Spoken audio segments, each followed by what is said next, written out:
안녕하세요. 오늘도 사연살롱을 찾아주셔서 감사합니다. 결혼 4년차 여성이에요. 저는 요즘 제 인생 중 가장 평온한 시간을 보내고 있어요. 임신을 해서 출산휴가를 받았거든요.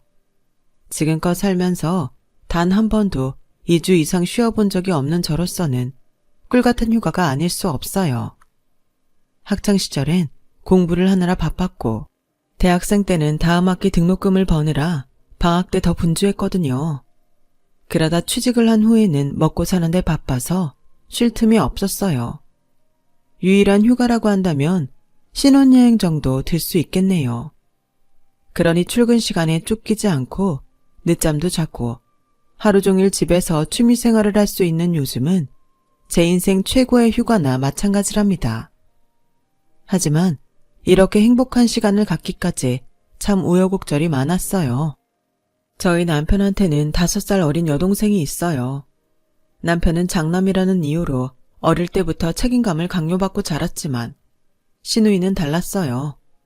온 집안을 통틀어 딸은 저희 시누이 하나뿐이라서 어릴 때부터 특별 대우를 받고 자랐거든요. 그래서 그런지 제멋대로예요. 3살 버릇 80까지 간다고 하잖아요. 제 시누이를 보면 그 표현이 찰떡 같다고 느끼실 거예요. 부모님은 물론 집안 어른들 사랑을 독차지하고 자라서 그런 건지 아니면 원래 천성이 그런 건지는 모르겠지만 시누이는 욕심도 많고 특히 주제 파악을 못해요. 생긴 걸로 사람을 판단하는 건 좀 그렇지만 솔직히 제 시누이 인물은 그냥 그렇거든요.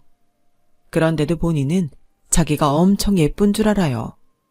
어릴 때부터 시부모님이 하도 우리 예쁜 공주님 이라고 불러오셔서 그런다는데 30이 다 되어가는 지금까지도 자신을 공주로 착각하니까 문제는 문제죠. 아무튼 공주 대접받고 자란 시누이 탓에 저는 팔자에 없는 시누이 시집살이를 해야 했어요. 대학을 졸업하고도 취업할 생각도 않고 부모님께 용돈을 받아 쓰는 시누이는 직장 생활의 고충 따위는 전혀 모르는 인간이었는데요. 그래서 그런지 툭 하면 제 근무 시간에 전화를 해서 말도 안 되는 심부름을 시키곤 했어요. 언니, 나 다니는 피부과 알죠? 점심시간에 거기 가서 제 생크림 좀 받아다 줘요. 오늘 꼭 써야 되니까 퇴근할 때 집으로 가져와요. 아가씨, 여기서 거기가 어딘데 점심시간에 갔다 와요. 그러지 말고 아가씨가 직접 가서 받아오세요. 그럼 반차라도 내요. 어차피 언니가 회사에서 하는 일도 별로 없잖아요. 언니 하나 빠진다고 회사가 안 돌아가는 것도 아니고. 어머 아가씨, 무슨 말을 그렇게 해요. 암튼 난 못 가니까 아가씨가 직접 가요. 언니, 나 씻지도 않았어요. 밖에 나가려면 준비하는 시간이 얼마나 걸리는데. 언니야 남자들한테 주목받을 일이 없지만 난 다르잖아요. 내가 고작 피부과 가려고 머리 감고 화장까지 해야겠어요? 그러니까 언니가 받아와요. 그까짓 거 해주면서 되게 생색이야. 이 정도는 애교에 불과해요. 주말에 모처럼 집에서 쉬고 있는데 전화해서는 큰일 났다고 당장 집으로 오라길래 남편이랑 부랴부랴 시댁으로 달려갔더니 글쎄 집에 아무도 없더라고요. 그래서 시누이한테 전화를 했더니 전화는 안 받고 문자 하나 딸랑 보냈더라고요. 언니, 내 방 화장품 냉장고 문 좀 닫아줘요. 깜빡하고 그냥 나왔어요. 비싼 화장품이라서 온도 조절해야 되니까 빨리 좀 부탁해요. 큰일 났다는 게 자기 방 화장품 냉장고 문 닫으라는 거였어요. 아, 진짜 어찌나 화가 나든지 애꿎은 남편한테 소리를 빽 질렀다니까요. 아, 나 정말 당신 동생 때문에 미치겠어. 당신이 어떻게 좀 해봐. 진짜 내 동생이면 당장이라도 머리채를 잡아서 바닥에 매다 꽂는다 정말. 그럴 때마다 남편은 개념 없는 여동생 때문에 벙어리 냉가슴을 앓아야 했죠. 따지고 보면 남편이 무슨 죄겠어요. 자기도 여동생 때문에 열폭한 게 한두 번이 아닌데요. 그런데도 시어머니는 매번 시누이 편만 드시네요. 그까짓 거 문 좀 닫아주면 되지. 뭘 그렇게 난리들이냐. 그 덕에 니들 여기 와서 저녁도 먹고 가니까 좀 좋아. 우리 쫑아가 하도 예쁨만 받고 자라서 아직 철이 없어 그러지. 속 깊은 애다. 오늘만 해도 그렇다. 지 오빠 집에 와서 몸보신 좀 하고 가라고 일부러 그런 거 아니겠니? 내가 장 봐왔잖니. 그러니 너무 뭐라고 하지 말아라. 캬, 속 깊은 사람 다 얼어 죽었나 보네요. 싹바가지 시누이를 보고 속이 깊다고 하는 걸 보면 님은 툭 하면 자기 딸이 아직 철이 안 들어서 그렇다고 하시는데 그건 철이 들고 아니고의 문제가 아니라고 봅니다. 제가 보기엔 인성에 문제가 있는 거예요, 인성에. 그런데도 29살짜리 딸을 7살짜리 아이 부르듯 쫑아쫑아하는 시어머니도 문제고요. 어머님의 유달난 딸 사랑이 자기 자식을 망친다는 걸 어머님은 왜 모르실까요? 그나마 아버님은 어머님보다는 나은 편이에요. 은연중에 시누이 편을 들긴 하시지만 그래도 시누이가 잘못했을 때는 야단도 치시니까요. 물론 그 정도로는 제 성에는 안 차지만 말이에요. 그런데 이렇게 저와 제 남편의 스트레스 지수를 팍팍 올리고 사는 시누이가 이번엔 또 다른 사건을 일으킨 거예요. 네? 유학이요? 아니, 아가씨가 유학은 왜 가요? 취직도 않고 평생 놀고 먹겠다는 사람이? 예, 너 무슨 말을 그렇게 하니? 시누이도 엄연히 동생이야. 네 여동생이 유학 간데도 너 그렇게 말할 거니? 그리고 우리 쫑아는 유학 가면 안 된다는 법이라도 있어? 네가 매사에 그렇게 쫑아를 무시하니까 걔도 유학 가서 학이라도 따오려고 그러는 거 아니겠냐고? 어머님, 언제 또 제가 아가씨를 무시했다고 그러세요? 전 그냥 필요 없는 일에 들어가는 돈이랑 노력이 너무 크니까 그러는 거죠. 솔직히 지금 형편에 아가씨 유학 보낼 여력이 없으시잖아요. 안 그래요? 제 말에 어머님은 더는 말씀도 하지 않으셨어요. 당신도 아시는 거죠. 형편상 시누이의 유학이 불가능하다는 걸요. 저희 시댁은 중산층 가정으로 아버님은 중소기업 부사장직을 끝으로 작년에 퇴직을 하셨어요. 어머님은 결혼해서 지금껏 전업주부로 살아오셨고요. 물론 연금도 나오고 그동안 재테크도 잘해오셔서 1년에 한두 번 정도 해외여행도 다니시며 돈 걱정 않고 사실 정도는 돼요. 하지만 딸 유학까지 보내기에는 재정 상태가 좀 벅찬 상황이었어요. 학비는 물론 생활비까지 대주어야 하니까요. 게다가 시누이가 한 분야에 특별한 재능이 있는 것도 아니고 취업도 할 생각이 없는 사람이라 유학을 갈 이유가 없거든요. 그런데 그렇게 고집을 부리는 거예요. 인생 한 번뿐인데 하고 싶은 것도 못해? 내 버킷리스트 중 하나가 외국에서 사는 거야. 생각 같아선 뉴요커로 살고 싶지만 우리 집 형편이 그 정도는 안 되니까 엄마 아빠 생각해서 상대적으로 싼 캐나다로 정한 거라고. 난 이 정도까지 생각해서 한 말인데 왜 다들 반대를 하냐고. 이건 뭐 명분도 없고 말도 안 통하는 상황이었어요. 그러자 보다 못한 남편이 시누이를 앉혀놓고 상황 설명을 했어요. 정아야, 너도 알다시피 아버지도 퇴직을 하셔서 다달이 나오는 월급도 없잖아. 연금이랑 상가 임대료 받아서 사시는데 무슨 수로 널 유학까지 보내시니? 그러니까 유학 갈 생각 말고 취직부터 할 생각을 해. 너도 내년이면 30이야. 언제까지 부모님한테 용돈 받아서 살 거야? 오빠, 말했잖아. 난 직장생활이 체질적으로 안 맞는 사람이라고. 아침 일찍 일어나는 거 나 정말 못해. 사람 바글바글한 10,000원 전철 타고 그깟 돈 몇 푼 벌겠다고 지질이 궁상 떠는 거 정말 못한다고. 말이 안 통하는 시누이 탓에 남편은 결국 큰 소리를 냈어요. 이거 아주 웃긴 기집애네.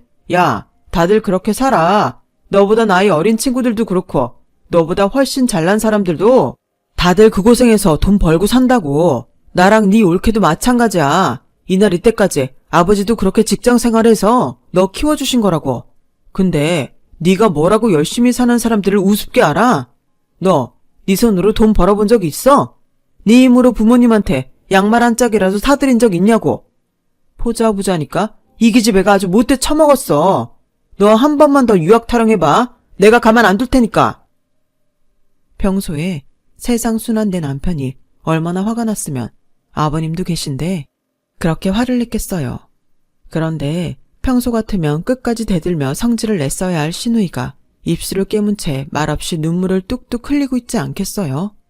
생각지도 못한 반응에 온 가족들은 눈만 꿈뻑댈 뿐이었죠.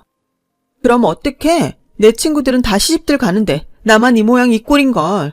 요즘은 결혼을 할래도 스펙이 필요하단 말이야. 나라고 이러고 살고 싶은 줄 알아?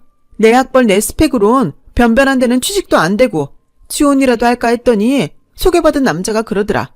그 나이 먹도록 취직도 못하고 뭐 했냐고. 혹시 유학생활 하느라 때를 놓친 거냐고. 거기서 나 아무 말도 못했어. 쪽팔려서 어떻게 말을 해? 지금 이대로라면 난 직업도 없고 나이까지 많아서 온전한 데 시집도 못 가. 내가 외국 나가서 어떻게든 학위 하나 따올게.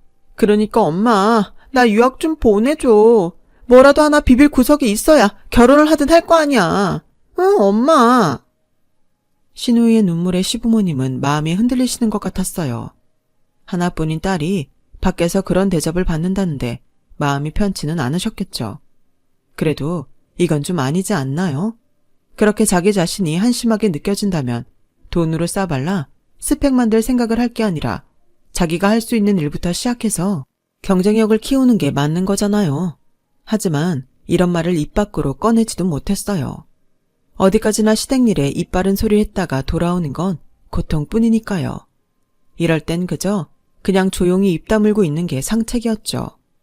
그런데 세상에, 상황이 이렇게 되자 불똥은 저희 부부한테 튀었지 뭐예요. 어머님이 다짜고짜 신우의 유학비 중 절반을 저희한테 부담하라고 하시는 거예요. 어머님, 그건 말도 안 돼요. 저희 아파트 대출 이자 갚고 나면 매달 허덕인다고요. 사원하셔도 소용없어요. 아가씨 유학비 절대 못 내요. 넌 어쩜 그렇게 이기적이니? 상황이 어려우면 온 가족이 힘을 모아 십시일반 나눠지고 갈 생각을 해야지. 어떻게 네 실속만 챙기려드려? 말이 났으니 말인데 니네 결혼할 때 우리가 니들 전세 아파트 구해줬던 거 기억나지? 그때 너 혼수 얼마나 해왔냐? 예단은 또 어떻고? 너 그때 기껏해야 몇천 들고 시집 왔었어. 나 그때 몇 억짜리 아파트 보증금 해주고 국간 예단비 700 받으면서 속에서 천불이 났지만 속으로 꾹 참았다. 니들이 얼마 안 되는 대출 받아서 지금 이 아파트 살 수 있었던 것도 그때 우리가 해준 보증금이 있어서 그런 거 아니니? 긴 말 필요 없다. 네가 정 우리 쫑아 유학비 보조 못한다면 나도 니들한테 해준 전세 보증금 돌려받아야겠다. 그래, 어떻게 할래? 순식간에 뒤바뀐 상황에 저도 남편도 망연자실할 뿐이었어요. 이유야 어떻든 시댁에서 도움받은 건 사실이니까요. 얼마 뒤 저는 친정에 김치 얻으러 갔다가 엄마한테 그 얘기를 했어요. 그랬더니 엄마가 대뜸 그러시는 거예요. 그래? 그럼 유학 갈 거 뭐 있냐? 외국에서 살고 싶으면 그리로 시집을 가면 되지. 가만히 있자. 요전엔 윤 여사가 미국 사는 조카 선자리 좀 알아봐 달라고 했는데 그 자리에 네 시누이 소개해주면 되겠다. 엥? 선자리에 시누이를? 그래. 미국 들어와 살 신부감 찾는다 그랬거든. 그이 시동생네가 미국에서 슈퍼를 하는데 벌이가 괜찮은가 봐. 며느리는 꼭 한국 여자로 드리고 싶다고 그랬다나 봐. 조카가 조만간 선보러 한국 나온다고 그러더라고. 엄마, 그만둬. 우리 시누이 성격 몰라? 안에서 새는 바가지 밖에서도 샌다고 남의 집 아들이 인생 망칠 일 있어? 야, 그건 모르는 거다. 그런 애들이 결혼하면 더 잘 사는 수가 있어요. 2년이면 되는 거고 아니면 많은 거지 뭐. 선 한번 보는 건데 뭐가 어때? 솔직한 심정으로 저는 그 선짜리 말리고 싶었어요. 괜히 중간에서 엄마랑 제 입장만 곤란해질 것 같았거든요. 하지만 한편으로는 그렇게라도 해서 아파트만큼은 지키고 싶다는 마음도 들더라고요. 그래서 시댁에 찾아가 선짜리 얘기를 했더니 시누이가 얘기를 다 듣기도 전에 버럭 소리를 지르더라고요. 언니 미쳤어요? 기가 막혀. 지금 날 보고 누구랑 선을 보라고요? 슈퍼집 아들? 언니 내가 그렇게 우습게 보여요? 내가 뭐가 부족해서 그런 사람이랑 선을 봐? 엄마, 옳게 하는 말 들었지? 이게 말이 되는 소리야? 아가씨, 내 얘기를 끝까지 들어보세요. 그냥 슈퍼가 아니라. 거기까지 얘기를 하는데 시어머니가 제 말을 딱 끊으셨어요. 됐다. 너도 그렇고 안사돈도 그렇고 심보를 곧다구로 쓰는 거 아니다. 자기 자식 아니라고 아무거나 막 들이대? 금지옥을 키운 내 딸을 뭐? 슈퍼집에 시집을 보내라고? 얘가 미쳤나? 넌 잘난 내 아들이랑 살면서 왜 나는 내 딸을 고작 그런 집에 보내야 되냐? 너 입이 있으면 말 좀 해봐라. 너라면 그딴 집에 시집가고 싶겠어? 살다 별? 어머니, 그게 아니라고요. 아가씨가 외국에서 살고 싶다고 하니까 교포 중에서 짝을 찾는 건 어떠냐는 뜻이에요. 그리고 저희 엄마가 소개한 집은 그냥 슈퍼를 하는 집이 아니라. 됐어, 그만해. 그렇게 탐나는 자리면 네 여동생이나 내보내지 그러냐? 왜? 네 동생은 아까워서 안 되겠지? 그지? 세상에 어쩌면 올케라는 게 하나뿐인 제 시누이를 이렇게 무시를 하니? 내가 너 정말 이번에 다 씹었다. 이래서 제가 안 된다고 했던 건데 결국 저만 꼴이 이상하게 돼버렸어요. 그 일 이후 시부모님과 시누이는 대놓고 저를 갈구기 시작했어요. 옛말에 중매를 잘하면 술이 석잔이고 잘못되면 뺨이 석대라더니 괜한 선짜리 주선으로 시댁에서 몹쓸 년이 되고 말았죠. 결국 저희 친정엄마까지 나서서 선물 보따리를 들고 시댁까지 찾아왔지만 시어머니는 대문도 안 열어주고 인터폰으로 돌아가시란 말만 했어요. 엄마, 이게 뭐야? 내가 하지 말라고 했잖아. 엄마 때문에 내 꼴이 이게 뭐냐고. 그러게, 그 집 상황을 잘 설명하지 그랬어. 아이비리그 출신에 NBA까지 딴 인재라고. 그 집 슈퍼 체인만 해도 10개가 넘는다는데. 아, 몰라. 내 말을 끝까지 듣지도 않고 말을 자르는데 그럼 어떡해. 그렇게 좋은 자리면 네 동생이나 내보내라고 얼마나 난리를 치셨는지 알아? 암튼 내가 다시는 엄마 말 듣나 봐. 종로에서 빰 맞고 한강 가서 눈을 긴다고 저는 시댁에서 받은 수모를 친정엄마한테 고스란히 던졌어요. 그런데 한바탕 난리를 치르고 몇 개월이 지난 어느 날 남편을 통해 웃기는 얘기를 듣게 된 거예요. 글쎄 시누이가 캐나다 유학을 포기하고 쇼핑하듯 선짜리 나가기 시작했다지 뭐예요. 교포랑 결혼해서 외국에 나가서 사는 게 어떻겠냐는 제 말을 듣고 그 방법을 선택한 거였죠. 미국, 영국, 독일 할 거 없이 있는 연줄 없는 연줄 다 돼서 교포 청년들과 선을 봤는데 누구 하나 마음에 드는 사람이 없었나 봐요. 물론 남자 쪽도 저희 시누이가 마음에 안 들었던 모양이고요. 나한테는 그 난리들을 치더니 결국 내 말대로 하는 거잖아. 아니 그럴 거면 내가 소개한 그 남자를 만났으면 좀 좋아? 그 사람 학벌도 장난 아니고 그 집 재산이 어마어마하다는데. 그 말에 남편이 귀를 쫑긋하고 말했어요. 그렇게 대단한 집이야? 그래, 미국의 슈퍼체인을 10개도 넘게 가지고 있다더라. 어머님은 내 얘기를 끝까지 듣지도 않으시군. 아가씨가 그 남자랑 선봐서 달댔어 봐. 평생 손에 물 안 묻히고 살 수 있었는데. 제 말에 남편은 인상을 팍 쓰고는 뭔가 골똘히 생각하더라고요. 그리고 다음날 점심을 먹으려고 직장 동료들과 사무실을 나서고 있는데 시누이랑 시어머니가 저를 찾아왔더라고요. 그동안 저만 보면 찬바람이 쌩쌩 불던 모녀는 자신들이 언제 그랬냐는 듯 양쪽에서 제 팔을 잡고는 고급 레스토랑으로 끌고 가지 뭐예요. 해가 서쪽에서 뜰 일이었죠. 아가, 직장을 하랴 살림하랴 힘들지? 여기 스테이크가 그렇게 맛있다더라. 내가 우리 며느리한테 꼭 한번 사주고 싶었어. 그래요 언니. 요즘 얼굴이 까칠한 게 몸보신 좀 해야겠어요. 엄마가 점심 산다니까 언니 먹고 싶은 걸로 다 고르세요. 이 모녀의 요상한 행동에 의심이 가시지 않았던 저는 얼른 주문을 하고는 화장실에 간다고 하고 나와서 남편한테 전화를 했어요. 그랬더니 아니나 다를까 남편이 맞선남 정보를 시어머니께 몽땅 전했더라고요. 팔은 안으로 굽는다고 평소 자기 여동생을 그렇게 못마땅해 하던 남편도 결국엔 자기 여동생 생각이 먼저였던 거죠. 전화통화를 마친 저는 카운터로 가서 부랴부랴 식사 계산을 했어요. 괜히 이 밥을 얻어먹었다가는 나중에 욕을 바가지로 들어먹을 것 같았거든요. 자리로 돌아온 저는 딱 잘라 말했어요. 어머님, 그리고 아가씨, 선자리 때문에 이러시는 거라면 안 그러셔도 돼요. 그 사람 이미 맞선 봐서 신부감 골랐거든요. 뭐? 그새 골랐다니? 아니 무슨 신부감을 번갯불에 콩 구워 먹듯 그렇게 빨리 결정을 해. 너 그 말 확실한 거니? 엄마, 괜찮아. 골키퍼 있다고 골 안 들어가는 거 아니야. 언니, 일단 자리만 한번 마련해 주세요. 그럼 내가 그 사람 사로잡을 테니까. 언니도 알잖아요. 내 미모면 가능하다는 거. 아가씨는 참 자신감이 하늘을 찌르네요. 근데 그렇게는 안 되겠네요. 제가 어지간하면 부탁 들어드리겠는데 저도 팔이 안으로 굽어서 말이에요. 예, 그게 무슨 소리냐? 어머님이 그러셨잖아요. 그딴 자리엔 제 여동생이나 내보내라고요. 그래서 어머님 말씀대로 그렇게 했어요. 그랬더니 글쎄 둘이 인연은 인연이었는지 선본 그날부터 사귀기 시작했더라고요. 제 동생 대학 졸업하려면 아직 한 학기가 남았는데 남자 쪽에서 졸업할 때까지 기다리겠다고 하네요. 조만간 상견례하러 그쪽 부모님도 한국에 들어오시기로 했어요. 어머님, 감사드려요. 어머님 말씀대로 했더니 일이 이렇게 잘 풀렸네요. 그래서 옛말에 어른 말씀 잘 들으면 자다가도 떡이 생긴다고 했나 봐요. 제 말에 모녀는 똥 씹은 표정이 되고 말았어요. 어머님은 말로는 잘 됐구나. 사돈께 축하드린다고 전해드려라. 이렇게 말씀하셨지만 속이 부글부글 끓는지 찬물을 연거푸 2잔이나 드셨어요. 신우이는 끝까지 미련을 못 버리고 자기한테 먼저 들어온 선짜리니까 자기한테도 만나볼 기회는 달라고 생떼를 쓰더군요.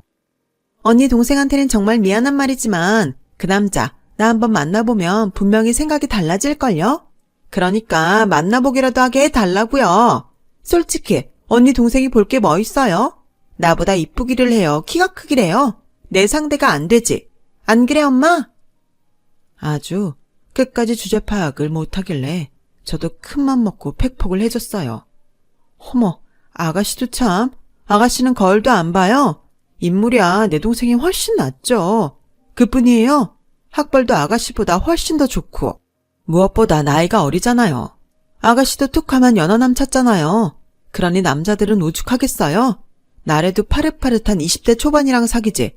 내일 모레면 30이 되는 여자는 좀. 그러니까 일찌감치 꿈 깨세요. 괜히 버스 떠난 뒤에 손 흔들면 모냥 빠져요. 그 말에 신우이는 거품을 물고 발악을 했지만 어쩌겠어요. 사실이 그런 걸. 결국 이듬해 봄 제 여동생은 결혼식을 올렸어요. 손에는 알이 엄청 큰 다이아 반지를 끼고 말이죠. 사실 여자 나이 30이면 어떤가요? 그 사람이 영 아니었으니 한 말인데 그 반지를 본 신우이는 저건 자기 손에 들어왔어야 되는 거였다며 주저앉아 펑펑 울었답니다. 동생의 결혼 이후 저는 시댁에서 대역 죄인이 되었지만 다행히도 그 즈음에 임신을 하는 바람에 사면을 받게 되었어요. 오매불망 손주를 기다려온 아버님과 어머님이 웬일로 제 편을 들어주셨거든요. 참, 신우이의 유학과 결혼은 둘 다 별 성과를 못 내고 막을 내렸어요. 지금은 취직을 위한 자격증을 따겠다고 열공 중이랍니다. 그동안 선자리에서 맞선남들한테 꽤나 놀림을 당했던 모양이에요. 그 나이 먹도록 직업도 없느냐고요. 그래서 자신의 유일한 약점인 직장을 구하곤 다시 선시장에 뛰어들겠다고 하네요. 제가 보기엔 직장만이 신우이의 유일한 약점은 아닌 것 같습니다만. 아무튼 저는 출산을 한 달 앞두고 오늘도 생애 첫 장기휴가를 만끽하고 있답니다.